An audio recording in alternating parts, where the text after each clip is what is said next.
సింగరేణిలో మారుపేర్ల విజిలెన్స్ సమస్య పరిష్కారం కోసం బాధితులంతా ఈ నెల 27న చెలో కొత్తగూడెంకు తరలిరండని అన్ని పార్టీల నాయకులు అన్ని యూనియన్లు కలిసి రావాలని మారుపేర్ల విజిలెన్స్ బాధితులు పిలుపునిచ్చారు. గోదావరికని ప్రెస్ క్లబ్లో బుధవారం ఏర్పాటు చేసిన మీడియా సమావేశంలో వారు మాట్లాడుతూ సింగరేణి మారుపేర్ల బాధితులం ఇక చావోరేవో తేల్చుకోవడానికి సిద్ధపడ్డామని తెలిపారు. సింగరేణి యాజమాన్యం తమ సమస్య పట్ల దాటవేత ధోరణితో వ్యవహరిస్తుందని ఆరోపించారు. మారుపేర్ల సమస్య ప్రభుత్వం చేతిలో ఉందని చెబుతూ తప్పించుకునే ప్రయత్నం చేసిందని, అందుకు ప్రభుత్వం కాళ్లపై పడినా ఒప్పించడానికి సిద్ధపడి డిప్యూటీ సీఎం బట్టి విక్రమార్కను కలిసి ఎగ్జామిన్ చేయమని సింగరేణికి పంపించినా దానిపై ఇప్పటికీ స్పందన లేదని తెలిపారు. ఇక తమ సమస్యపై సింగరేణితో తేల్చుకోవడానికి 11 ఏరియాల మారుపేర్ల విజిలెన్స్ బాధితులు ఈ నెల 27న చెలో కొత్తగూడెంకు తరలి రావాలని కోరారు. తమ న్యాయమైన పోరాటానికి అన్ని రాజకీయ పార్టీలు, అన్ని యూనియన్లు, ప్రస్తుత మారుపేర్ల బాధితులు, ఇప్పుడు మారుపేర్లతో ఉద్యోగం చేస్తున్న కార్మికులు మద్దతుగా తరలి రావాలని కోరారు. ఈరోజు చావో రేవో తేల్చుకోవడానికి ముందుకెళ్తున్నాము. మారుపేర్ల సమస్యతోటి అనేక సంవత్సరాల నుంచి మేము ఇబ్బంది పడుతున్న సమస్యను ఎన్నోసార్లు మీ మెమరాండం సింగరేణి యాజమాన్యానికి కానీ ఈరోజు ప్రభుత్వంలో ఉన్న నాయకులకు ఇస్తే ఇప్పటి వరకు కూడా మా యొక్క సమస్య అనేది ఇప్పుడు అప్పుడు అని మాత్రం వెళ్తుంది, కానీ సమస్యకు పరిష్కారం అనేది మాత్రం చూపించడం లేదు. అందుకోసమే ఏదైతే మొన్న స్ట్రక్చర్ మీటింగ్ జరిగిందో స్ట్రక్చర్ మీటింగ్కి సంబంధించిన విషయం కూడా 3 నెలలు గడుస్తున్నా ఇప్పటి వరకు మాకు పరిష్కారం అన్నది లేనందు కారణంగా ఈ నెల జూన్ 27 తారీఖు రోజున సింగరేణి 11 ఏరియా కోల్ బెల్ట్ బాధితులందరం కూడా చెలో కొత్తగూడెం ప్రోగ్రామ్ని హెడ్ ఆఫీస్ ముట్టడించడానికి మేమందరం కూడా నిర్ణయించుకున్నాము. దీనికి ఈరోజు ఏదైతే ఆన్రోల్ ఎంప్లాయీలు కూడా మారుపేర్ల సమస్యతోటి ఇబ్బంది పడుతున్న చాలా మంది ఉన్నారు. అన్న దయచేసి మా నాన్న వాళ్ళు కూడా మీతోటి పనిచేసిన వాళ్ళే, ఈరోజు అన్నలు మాతోటి మేము ఏదైతే మెడికల్ అన్ఫిట్ పెట్టుకున్నప్పుడు మీరు కూడా ఉన్నారు. ఈరోజు అదృష్టం కొద్దీ మీరు ఉద్యోగాలు ఎక్కినారు, కానీ ఈరోజు మీరు కూడా ఇబ్బంది పడుతున్న పరిస్థితి నాకు ఫోన్లు చేసి చెప్తున్నారు.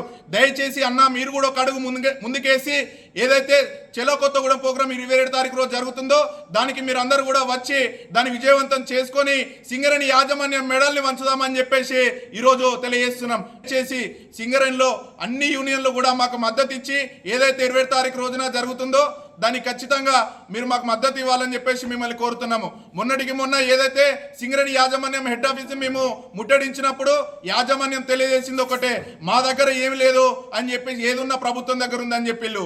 ప్రభుత్వం దగ్గర నుంచి కూడా మేము బ్రతిమలాడ కాల్మొక్క ఏదో ఒకటి చేసి డిప్యూటీ సీఎం సార్ దగ్గర నుంచి మేము ఏదైతే ఎగ్జామిన్ చేయమని చెప్పేసి కూడా పంపించడం జరిగింది. ఇవాళ ఎగ్జామిన్ వచ్చి కూడా దగ్గర నెల రోజులు జరుగుతున్నా కూడా సమస్యకు పరిష్కారం అనేది లేకపోవడం జరుగుతుంది. ఇంత నిర్లక్ష్యం ఎందుకు చేస్తుంది సింగరేణి యాజమాన్యం?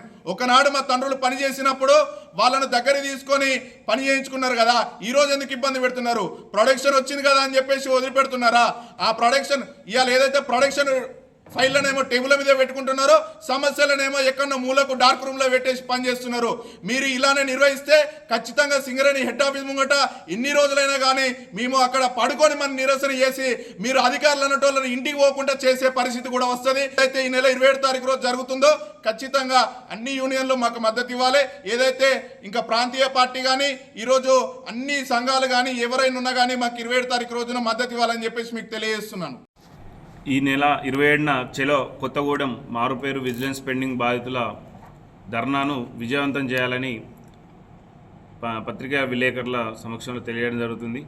అన్న, ఈ సింగరేణి కోల్ బెల్ట్ ఏరియాలో 30 సంవత్సరాల నుంచి విధుల్లో కొనసాగి నేడు వారసులకు ఉద్యోగాలు పెట్టించాలని మా తండ్రులు ఏదైతే వారసత్వాన్ని అమలు చేయాలని ఉద్యోగం రావాలని చెప్పి కలలుగాని మాకు అది సింగరేణిలో అన్ఫిట్ అయి 30 సంవత్సరాలు సర్వీస్ చేసి మాకు ఉద్యోగం పెట్టేయడం కోసం కలగంటే ఈ సింగరేణి సంస్థ గత 33 సంవత్సరాలు సర్వీస్ చేయించుకున్న మా తండ్రి గారి సర్వీస్ను కాదని నేడు ఉద్యోగం ఇచ్చే దాంట్లో భాగంగా ఉద్యోగం ఇస్తే కంపెనీ ఎంప్లాయ్మెంట్ పెరుగుద్దని ఎంప్లాయ్మెంట్ తగ్గించుకునే దాంట్లో భాగంగా ఈ సింగరేణి సంస్థ ఏం చేసింది అంటే మారుపేర్లని, విజిలెన్స్ అని, దొంగ పేర్లని మరేదో కొర్రీలు పెడుతూ మాకు ఉద్యోగాలు ఇవ్వకుండా మమ్మల్ని అడ్డుకుంటున్నారు. ప్రస్తుతం మాతో పాటు అన్ఫిట్ అయిన కార్మికుల పిల్లలు చాలామంది ఉద్యోగాలు చేస్తున్నారు. మాతో పాటు అన్ఫిట్ అయినప్పటికీ కూడా వాళ్ళకు కూడా కొన్ని కొర్రీలు ఉన్నప్పటికీ కూడా ఏదో విధంగా మేనేజ్ చేసుకొని ఉద్యోగాలు చేస్తున్నారు. అయినా కూడా వారి మీద మేము ఎలాంటి కక్ష కట్టదలుచుకోలేదు. మాకు నిజమైన హక్కు ప్రకారం మాకు ఉద్యోగం కావాలని చెప్పి మేము అన్ని యూనియన్ నాయకులను, సంఘాలను మరియు రాష్ట్ర ప్రభుత్వ ఎవరైతే ముఖ్య నాయకులు ఉన్నారో డిప్యూటీ సీఎం గారిని అందరినీ కలవడం జరిగింది. వారు కూడా మాకు సానుకూలంగా స్పందించి నెల రోజులు అయినప్పటికీ కూడా ఆయన లెటర్ రూపకంగా దీన్ని పరిశీలి చేయండి, కంపల్సరీ ఈ సమస్యను పరిష్కరిద్దామని చెప్పి వాళ్ళు చెప్పినప్పటికీ కూడా మరి సింగరేణి అధికారులు వాళ్ళ ఇంట్లోకి వెళ్ళేమన్నా మాకు రేపు జీతాలు ఇవ్వదలుచుకున్నారా? కంపెనీ ప్రొడక్షన్ వస్తేనే మాకు జీతాలు వస్తాయి కావచ్చు రేపు, కానీ వాళ్ళ ఇంట్లోకి వెళ్ళి ఏదో ఉద్యోగాలు ఇచ్చినట్టు ప్రతి దానికి ప్రభుత్వం మీద నెడుతూ ప్రభుత్వం నుంచి ఒక లెటర్ వచ్చినప్పటికీ కూడా దాన్ని ముందుకు ఫార్వర్డ్ చేయాలి కదా, ఎందుకు దాన్ని ముందుకు తీసుకుపోతలేరు? ఈ మీడియా సమావేశంలో మారుపేర్ల విజిలెన్స్ బాధితులు లక్కా శ్రవణ్, తిరుమల శ్రీనివాస్, జక్కు శ్రావణ్, పి హరీష్, డిష్బాబు, కొమరయ్య, రాజయ్య, ప్రదీప్ వర్మ, రంజిత్, రవి, సంతోష్, రాజేందర్, వెంకటేష్ తదితరులు పాల్గొన్నారు.